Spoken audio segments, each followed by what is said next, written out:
नमस्कार दोस्तों, हमारे YouTube चैनल शोल भजन पर आपका हार्दिक स्वागत है। पिछले अध्याय में हमने धृतराष्ट्र, पांडु और विदुर की उत्पत्ति के बारे में जाना था। आज हम महर्षि मांडव्य का सूली पर चढ़ाया जाना इसके बारे में जानेंगे। तो शुरू करते हैं आज का मुख्य अध्याय। जन्मेजय ने पूछा, ब्राह्मण, धर्मराज ने ऐसा कौन सा कर्म किया था जिससे उन्हें शाप प्राप्त हुआ? किस ब्रह्म ऋषि के शाप से वे शूद्र योनि में उत्पन्न हुए? वैशंपायन जी ने कहा, राजन, पूर्व काल में मांडव्य नाम से विख्यात एक ब्राह्मण थे जो धैर्यवान, सब धर्मों के ज्ञाता, सत्यनिष्ठ एवं तपस्वी थे। वे अपने आश्रम के द्वार पर एक वृक्ष के नीचे दोनों भौहें ऊपर की ओर उठाए हुए मौन व्रत धारण करके खड़े रहकर बड़ी भारी तपस्या करते थे। मांडव्य जी बहुत बड़े योगी थे। उस कठोर तपस्या में लगे हुए महर्षि के बहुत दिन व्यतीत हो गए थे। एक दिन उनके आश्रम पर चोरी का माल लिए हुए बहुत से लुटेरे आए। जन्मेजय, उन चोरों का बहुत से सैनिक पीछा कर रहे थे। कुरुश्रेष्ठ, वे दस्यु वह चोरी का माल महर्षि के आश्रम में रखकर भय के मारे प्रजा रक्षक सेना के आने के पहले वहीं कहीं छिप गए। उनके छिप जाने पर रक्षकों की सेना शीघ्रतापूर्वक वहां पहुंची। राजन, चोरों का पीछा करने वाले लोगों ने इस प्रकार तपस्या में लगे हुए उन महर्षि को जब वहां देखा तो पूछा कि दिव्य श्रेष्ठ, बताइए चोर किस रास्ते में से भागे हैं, जिससे वही मार्ग पकड़कर हम तीव्र गति से उनका पीछा करें। राजन, उन रक्षकों के इस प्रकार पूछने पर तपस्या के धनी उन महर्षि ने भला बुरा कुछ भी न कहा।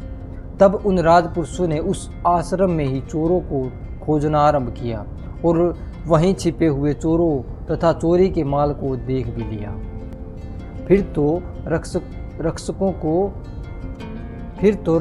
को मुनि के प्रति मन में संदेह उत्पन्न हो गया और वे उन्हें बांध कर राजा के पास ले गए। वहां पहुंचकर उन्होंने राजा से सब बातें बताई और उन चोरों को भी राजा के हवाले कर दिया। राजा ने उन चोरों के साथ महर्षि को भी प्राण दंड की आज्ञा दे दी। रक्षकों ने उन महातपस्वी मुनि को नहीं पहचाना और उन्हें सूली पर चढ़ा दिया। इस प्रकार वे रक्षक मांडव्य मुनि को सूली पर चढ़ाकर वह सारा धन साथ लेकर राजा के पास लौट गए। धर्मात्मा ब्रह्म ऋषि मांडव्य दीर्घ काल तक उस सूल के अग्रभाग पर बैठे रहे। वहां भोजन न मिलने पर भी उनकी मृत्यु नहीं हुई। वे प्राण धारण किए रहे और स्मरण मात्र करके ऋषियों को अपने पास बुलाने लगे। सूली की नोक पर तपस्या करने वाले उन महात्मा से प्रभावित होकर सभी तपस्वी मुनियों को बड़ा संताप हुआ। वे रात में पक्षियों का रूप धारण करके वहां उड़ते हुए आए और अपनी शक्ति के अनुसार स्वरूप को प्रकाशित करते हुए उन विप्रवर मांडव्य मुनि से पूछने लगे, ब्राह्मण, हम सुनना चाहते हैं कि आपने ऐसा कौन सा पाप किया है जिससे यहाँ सूल पर बैठने का महान कष्ट प्राप्त हुआ है? मांडव्य का धर्मराज को श्राप देना। वैशंपायन जी कहते हैं, राजा, तब उन मुनि श्रेष्ठ ने उन तपस्वी मुनियों से कहा, मैं किस पर दोष लगाऊं? दूसरे किसी ने मेरा अपराध नहीं किया।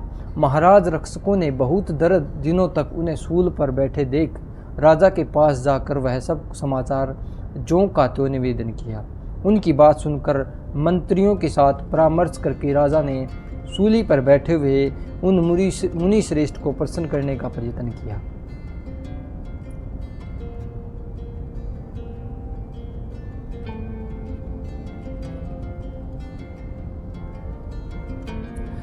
राजा ने कहा, मुनिवर, मैंने मोह अथवा अज्ञानतावश जो अपराध किया है उसके लिए आप मुझ पर क्रोध न करें।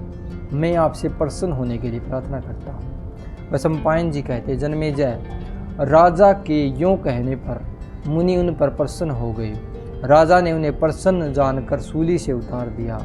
नीचे उतार कर उन्होंने सूल के अगर भाग के सहारे उनके शरीर के भीतर से सूल को निकालने के लिए खींचकर निकालने में असफल होने पर उन्होंने उस सूल को मूल भाग को काट दिया, उस सूल के मूल भाग को काट दिया। तब से वे मुनि सूलागर भाग को अपने शरीर के भीतर लिए हुए ही विचरने लगे। उस अत्यंत घोर तपस्या के द्वारा महर्षि ने ऐसे पुण्य लोकों पर विजय पाई जो दूसरों के लिए दुर्लभ है। अणि कहते हैं, सूल के अगर भाग को उससे युक्त होने के कारण वे मुनि तभी से सभी लोकों में अणि मांडव्य कहलाने लगे। एक समय परमात्म तत्व के ज्ञाता विप्रवर मांडव ने धर्मराज के भवन में जाकर उन्हें दिव्य आसन पर बैठे देखा। उस समय उन शक्तिशाली महर्षि ने उन्हें उलाहना देते हुए पूछा, मैंने अनजाने में कौन सा ऐसा पाप किया था जिसके फल स्वरूप मुझे इस रूप में प्राप्त हुआ। मुझे शीघ्र इसका रहस्य बताओ, फिर मेरी तपस्या का बल देखो। धर्मराज बोले, तपोधन, तुमने फतिंगों के पूछ भाग में सींक घुसेड़ दी थी, उसी कर्म का यह फल तुम्हें प्राप्त हुआ है। विपर से जैसे थोड़ा सा भी किया हुआ दान कई गुना फल देने वाला होता है, वैसे ही अधर्म भी बहुत दुख रूप फल देने वाला होता है। अणि मांडव्य ने पूछा, अच्छा तो ठीक ठीक बताओ, मैंने किस समय किस आयु में वह पाप किया था? धर्मराज ने उत्तर दिया, बाल्यावस्था में तुम्हारे द्वारा यह पाप हुआ था। अणि मांडव्य ने कहा, धर्मशास्त्र के अनुसार जन्म से लेकर 12 वर्ष की आयु तक बालक जो कुछ भी करेगा उसमें अधर्म नहीं होगा, क्योंकि उस समय तक बालक को धर्मशास्त्र के आदेश का ज्ञान नहीं हो सकता। धर्मराज, तुमने थोड़े से अपराध के लिए मुझे बहुत बड़ा दंड दिया है। ब्राह्मण का वध संपूर्ण प्राणियों के वध से भी अधिक भयंकर है। अतः धर्म, तुम मनुष्य होकर शूद्राणी के शूद्र योनि में जन्म लोगे। आज से संसार में मैं धर्म के फल को प्रकट करने वाली मर्यादा स्थापित करता हूँ। 14 वर्ष की उम्र तक किसी को पाप नहीं लगेगा, उससे अधिक की आयु में पाप करने वालों को ही दोष लगेगा। वैशंपायन जी कहते, राजन, इसी अपराध के कारण महात्मा मांडव्य के शाप से साक्षात धर्मराज विदुर के रूप में शूद्र योनि में उत्पन्न हुए। वे धर्मशास्त्र एवं अर्थशास्त्र के पंडित, लोभ और क्रोध से रहित, दीर्घदर्शी, शांतिपूर्ण तथा कौरवों के हित में तत्पर रहने वाले थे। इस प्रकार महाभारत आदि पर्व संभव परणी में